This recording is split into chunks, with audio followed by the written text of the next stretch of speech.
साथियों नमस्कार।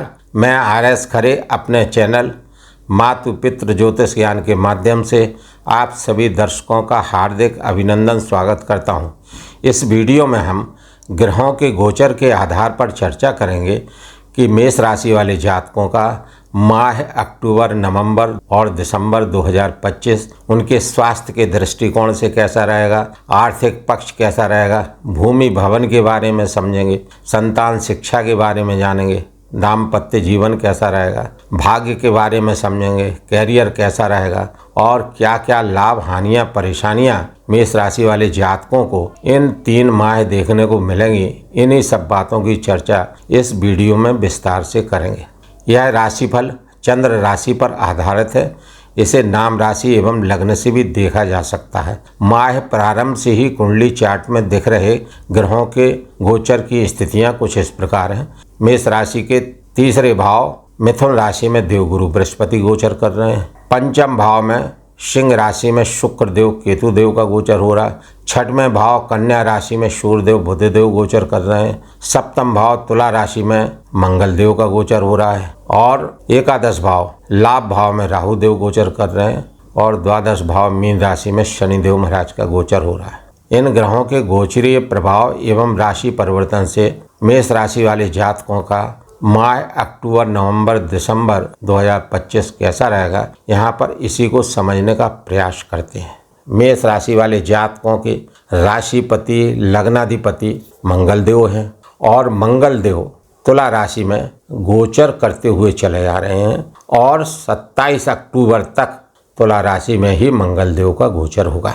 मंगल देव चूंकि राशिपति हैं, लग्नाधिपति हैं, 7वें भाव में गोचर करते हुए सप्तम दृष्टि से आपको देख रहे हैं, तो आपका मान बढ़ाएंगे, सम्मान बढ़ाएंगे, यश कीर्ति फैलेगी, मानसिक रूप से आप प्रसन्न रहेंगे, क्योंकि यह अपनी खुद की ही मूल त्रिकोण राशि मेष को देख रहे हैं। जब भी मंगल देव अपनी मूल त्रिकोण राशि मेष से कोई भी संबंध बनाते हैं तो उच्च सरीखे फल देने का कार्य मंगल देव करते हैं। अतः आप स्वस्थ रहेंगे और आपका आत्मविश्वास बढ़ेगा, आपकी मनोकामनाएं पूर्ण होंगी और रुके हुए कार्य मंगल देव कराएंगे। 27 अक्टूबर को मंगल देव राशि परिवर्तन करके अष्टम भाव में गोचर कर जाएंगे और अष्टम भाव में अपनी स्वयं की राशि वृश्चिक में गोचर कर जाएंगे और यहाँ गोचर करते हुए सरल विपरीत राजयोग बनाएंगे, क्योंकि अष्टम भाव के स्वामी का अष्टम भाव में गोचर होना यह एक सरल विपरीत राजयोग है। इसके बनने से मेष राशि वाले जातक विपरीत परिस्थितियों का सामना कर पाएंगे, विपरीत परिस्थितियों से जूझ पाएंगे, लड़ पाएंगे और कई तरह के लाभ प्राप्त कर पाएंगे। चूंकि 8वां भाव जीवन परिवर्तन का है, लाइफ चेंजेस का भाव है और यहाँ पर आपके राशिपति गोचर करते हुए आपको जीवन में निखार ला सकते हैं, आपके जीवन में रंग भर सकते हैं, आपके जीवन में अच्छे कार्य आपसे करा सकते हैं। उसके बाद मंगल देव सप्तम भाव में गोचर करते हुए चतुर्थ दृष्टि से आपके कैरियर को देखेंगे, तो कैरियर में आपकी उन्नति कराएंगे, क्योंकि कैरियर भाव पर इनकी दृष्टि, इनकी उच्च की राशि मकर पर है। अतः मंगल देव कैरियर में उन्नति देने का कार्य करेंगे। जैसा मैंने पूर्व में बताया, सप्तम दृष्टि आपके ऊपर है, आपकी उन्नति कराने का कार्य करेंगे। अष्टम दृष्टि द्वितीय भाव पर है, ये धन का भाव है, तो प्रचुर मात्रा में धन दिलाने का कार्य मंगल देव करते रहेंगे। मंगल देव 7 दिसंबर को वृश्चिक राशि से राशि परिवर्तन करेंगे और मेष राशि वाले जातकों के भाग्य स्थान में देवगुरु बृहस्पति की राशि में गोचर करेंगे और यहाँ गोचर करते हुए मंगल देव केंद्र त्रिकोण राजयोग बनाएंगे, जिससे आपका मान बढ़ेगा, सम्मान बढ़ेगा। यानी भाग्य से कई चीज़ों का बनना, क्योंकि आपके राशिपति लग्नाधिपति मंगल देव भाग्य स्थान में गोचर करते हुए आपके भाग्य में वृद्धि करेंगे, भाग्य से आपके अनेक कार्य बनेंगे। कुल मिलाकर मेष राशि वाले जातकों के राशिपति लग्नाधिपति मंगल देव का गोचर तीनों माह अक्टूबर, नवंबर, दिसंबर में बेहद शानदार बना हुआ है।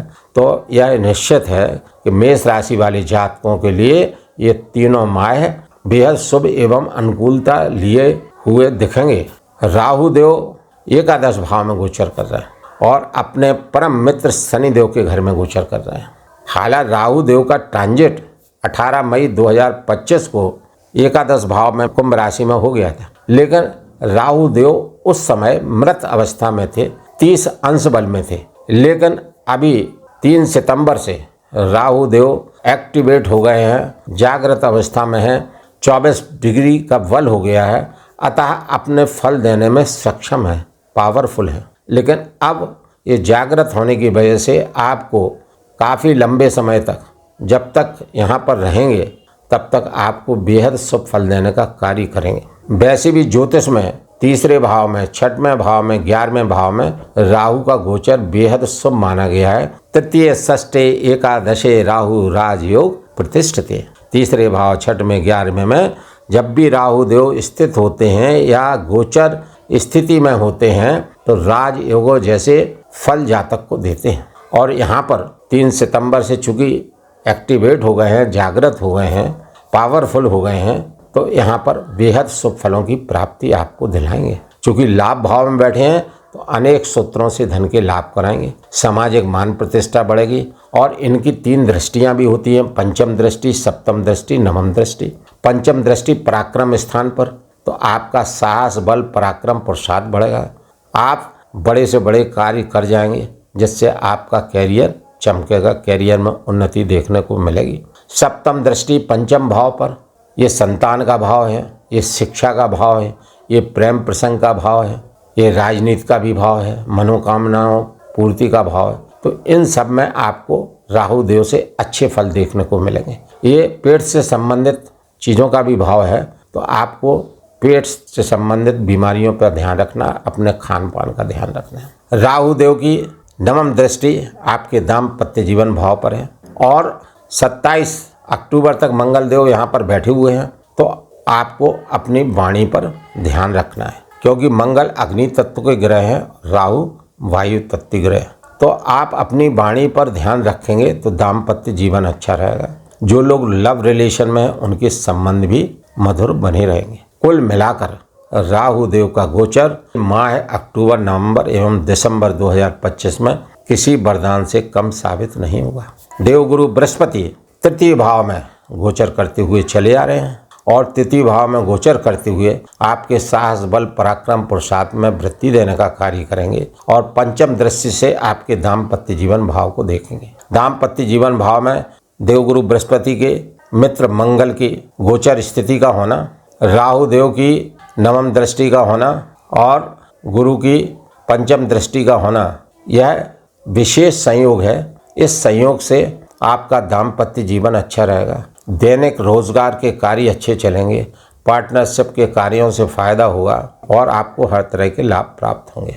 देवगुरु बृहस्पति की सप्तम दृष्टि भाग्य स्थान पर, और यह भाग्य स्थान इनका स्वयं का घर है। देवगुरु बृहस्पति भाग्य स्थान के स्वामी हैं। यह इनकी मूल त्रिकोण राशि धनु है और जब भी देवगुरु बृहस्पति धनु राशि में गोचर करते हैं या दृष्टिपात करते हैं तो उस भाव के कारकों से विशेष उन्नति दिलाने का कार्य करते हैं। तो 19 अक्टूबर तक भाग्य चमकेगा, भाग्य का सहारा मिलेगा, धार्मिक कार्य हो सकते हैं, धार्मिक यात्राएं हो सकती हैं और देवगुरु बृहस्पति की 19 अक्टूबर तक नवम दृष्टि लाभ स्थान पर है, तो लाभ दिलाने का कार्य भी देवगुरु बृहस्पति करेंगे। 19 अक्टूबर से देवगुरु बृहस्पति राशि परिवर्तन करके कर्क राशि में चतुर्थ भाव में गोचर करेंगे और यहाँ पर देवगुरु बृहस्पति उच्च के हो जाएंगे। और जब भी देवगुरु बृहस्पति केंद्र भाव में गोचर करते हैं तो विशेष शुभ फलों की प्राप्ति जातक को दिलाते हैं। किम कुर्वन्ति ग्रह सर्वे यश केंद्रे बृहस्पति। जब देवगुरु बृहस्पति 1, 4, 7, 10 इन केंद्र भावों में गोचर करते हैं तो विशेष शुभ फलों की प्राप्ति जातक को कराते हैं। और यदि कुंडली में अन्य ग्रह कमजोर स्थिति में भी हैं, अशुभ स्थिति में भी हैं, तो जातक का कुछ भी नहीं बिगाड़ पाते, क्योंकि गुरु शुभ नैसर्गिक ग्रह हैं और केंद्र में गोचर करते हुए, केंद्र में स्थिति बनाते हुए सब तरह से लाभ देने का कार्य करते हैं। मैं अपने प्रिय दर्शकों से विनम्र अनुरोध करता हूं कि इस वीडियो में मेरे द्वारा अब तक दी गई जानकारी यदि आप लोगों को अच्छी लगी हो तो कमेंट्स में जय श्री राम, जय श्री हनुमान लिखना ना भूलें। साथ ही चैनल को लाइक, सब्सक्राइब एवं शेयर करना भी न भूलें। अब देवगुरु बृहस्पति जब कर्क राशि में गोचर करेंगे तो सप्तम दृष्टि से आपके कैरियर को देखेंगे। तो अक्टूबर के माह में कैरियर भाव पर मंगल की दृष्टि, देवगुरु बृहस्पति की सप्तम दृष्टि आपके कैरियर में 4 चांद लगाने का कार्य करेगी। तो यह तो तय है कि माह, अक्टूबर, नवंबर, दिसंबर में मेष राशि वाले जातकों का कैरियर अच्छा होने वाला है। कैरियर में उन्नति देखने को मिलेगी, चाहे वो सरकारी नौकरी हो, चाहे प्राइवेट नौकरी हो, चाहे छोटा बड़ा व्यापार हो, सब क्षेत्रों में कैरियर मेष राशि वाले जातकों का अच्छा रहने वाला है और कैरियर का उत्थान होगा। सूर्यदेव बुधदेव छठवें भाव में गोचर करते हुए बुधादित्य राजयोग बना रहे हैं। जब भी सूर्यदेव 3, 6, 11 भाव में गोचर करते हैं विशेष शुभ फलों की प्राप्ति जातक को कराते हैं। यहाँ पर सूर्यदेव छठवें भाव में गोचर कर रहे हैं और पंचम भाव के स्वामी हैं। पंचम भाव संतान का है, शिक्षा का है। तो यहाँ पर संतान की शिक्षा अच्छी होगी, संतान की पढ़ाई अच्छी चलेगी और जो जातक किसी भी कॉम्पिटिटिव एग्जाम में बैठ रहे हैं उनको सफलता के योग बनेंगे, क्योंकि छठवां भाव रोग, ऋण, शत्रु, सेवा भाव है। यदि रोग हैं तो धीरे धीरे समाप्त होने लगेंगे, शत्रु हैं तो परास्त होने लगेंगे और कोई कर्जा लिया है तो चुकने लगेगा। और चूंकि यह सेवा का भी भाव है तो यदि आप किसी भी कॉम्पिटिटिव एग्जाम की तैयारी करेंगे तो उसमें सफलता के भी योग आपको प्राप्त होंगे। सूर्यदेव 17 अक्टूबर से ट्रांजिट करेंगे और तुला राशि में हो जाएंगे और यहाँ तुला राशि में गोचर करते हुए सूर्यदेव नीचस्थ स्थिति में रहेंगे तो सूर्यदेव के उपाय भी करना पड़ेंगे, किंतु यहाँ पर सूर्यदेव का केंद्र त्रिकोण राजयोग बनेगा, क्योंकि सूर्यदेव पंचमेश होके सप्तम भाव में गोचर करेंगे। इस केंद्र त्रिकोण राजयोग के बनने से सूर्य के अच्छे शुभ प्रभाव देखने को मिलेंगे। संतान की शिक्षा अच्छी रहेगी, जो भी आपकी इच्छाएं हैं वो पूर्ण होंगी। कोई मनोकामना पूर्ण में थी, नहीं हो पाई थी, पूर्ण होगी। यदि आप राजनीति में हैं तो राजनीतिक कार्यों में आपको सफलता मिलने के योग बने हुए हैं। सूर्यदेव 16 नवंबर से वृश्चिक राशि में ट्रांजिट कर जाएंगे और यहाँ पर सूर्यदेव कमज़ोर हो जाएंगे तो सूर्यदेव के उपाय करना पड़ेंगे।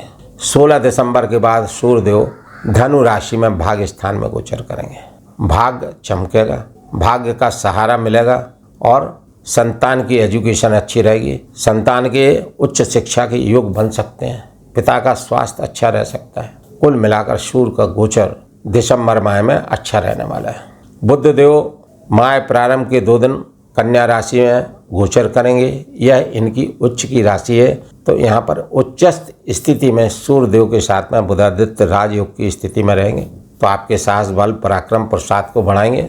उसके बाद में बुधदेव तुला राशि में ट्रांजिट कर जाएंगे, फिर वृश्चिक राशि में और फिर धनु राशि में। इस तरह बुधदेव का ट्रांजिट होता रहेगा। चूँकि सूर्यदेव जब तुला राशि में पहुँचेंगे तो बुध भी वहाँ पहुँच जाएंगे तो बुध के यहाँ भी शुभ फल आपको मिलेंगे। उसके बाद में जब भी बुधदेव सूर्य के साथ गोचर करेंगे राजयोग की स्थिति में रहने से अच्छे फल देने का कार्य करेंगे। शुक्रदेव वर्तमान में सिंह राशि में गोचर कर रहे हैं। उसके बाद में शुक्रदेव 6वें भाव में गोचर करेंगे, फिर अपनी स्वयं की राशि तुला में गोचर करेंगे और तुला में गोचर करते हुए आपको विशेष शुभ फलों की प्राप्ति कराएंगे। फिर शुक्रदेव का 8वें भाव में 9वें भाव में गोचर होगा तो यहाँ पर शुक्रदेव के मिले जुले फल आपको प्राप्त होंगे। 29 मार्च 2025 से शनिदेव की 7.5 का प्रभाव आप लोगों पर है।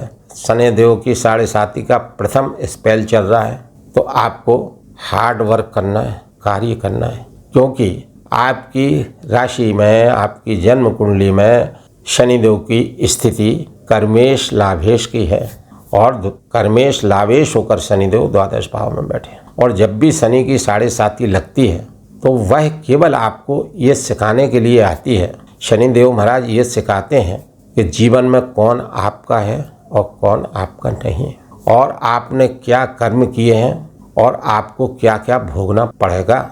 चूँकि मेष राशि, मेष लग्न वाले जातकों के लिए शनिदेव महाराज 10म और 11 भाव के स्वामी हैं और 10म भाव कैरियर का है, कर्म भाव है। तो आप यदि हार्ड वर्क करेंगे, निष्ठापूर्वक कार्य करेंगे, अपने कार्यस्थल पर जो भी कार्य आप कर रहे हो, अनैतिक कार्यों से बचे रहेंगे, लालच से बचे रहेंगे और शुद्ध सात्विक आहार का सेवन करेंगे, सात्विक विचारधारा रखेंगे तो आप निश्चित मानिए कि शनि की यह साढ़े साती का प्रथम स्पेल ही नहीं, पूरी शनि की साढ़े साती उन मेष राशि वाले जातकों के लिए किसी वरदान से कम साबित नहीं होगी, क्योंकि शनि देव महाराज कर्म, न्याय और अनुशासन के कारक ग्रह हैं। यदि इन तीनों चीजों को आपने फॉलो किया, कर्म किया, न्याय पूर्वक कर्म किया, डिसिप्लिन में रहकर कर्म किया, क्योंकि अनुशासन के कारक हैं, तो फिर शनि देव के शुभ प्रभावों, शुभ फलों से कोई आपको रोक नहीं सकता। फिर भी गोचरवश शनिदेव की साढ़े साती का प्रभाव आप लोगों पर है, तो शनिदेव की भी उपाय करना पड़ेंगे। कुल मिलाकर मेष राशि वाले जातकों का ग्रह गोचर माह अक्टूबर, नवंबर, दिसंबर 2025 के लिए बेहद शुभ एवं अनुकूल बना हुआ है। फिर भी आप अपने राशि के स्वामी मंगल देव के लिए श्री हनुमान चालीसा का पाठ नित्य करें। मंगल देव का बीज मंत्र ओम अंगारकाय नमः का जाप 108 बार नित्य करें। बुध के लिए बुद्धदेव का बीज मंत्र ओम ब्राह्म ब्रीम ब्रह्म सा बुधाय नमः का जाप 108 बार नित्य करें। प्रातःकाल सूर्यदेव को जल अर्घ्य देवें और सूर्यदेव का बीज मंत्र ओम घृणी सूर्याय नमः का जाप 108 बार नित्य करें। शनिदेव के लिए प्रत्येक शनिवार को सूर्यास्त के बाद पीपल के वृक्ष के समीप सरसों के तेल का दीपक जलावें एवं वहां बैठकर शनि चालीसा का पाठ करें और प्रतिदिन शनिदेव का बीज मंत्र ओम प्राम प्रीम प्रोम सह शनि नमः का जाप 108 बार नित्य करें। बताए गए इन सभी उपायों को यदि मेष राशि वाले जातक करते रहेंगे तो मेष राशि वाले जातकों का माह अक्टूबर, नवंबर एवं दिसंबर 2025 और अधिक शुभ एवं अनुकूल व्यतीत होगा। प्रिय दर्शकों, इस वीडियो में मेरे द्वारा दी गई जानकारी यदि आप लोगों को अच्छी लगी हो तो कृपया चैनल को लाइक, सब्सक्राइब एवं शेयर करना न भूलें। धन्यवाद।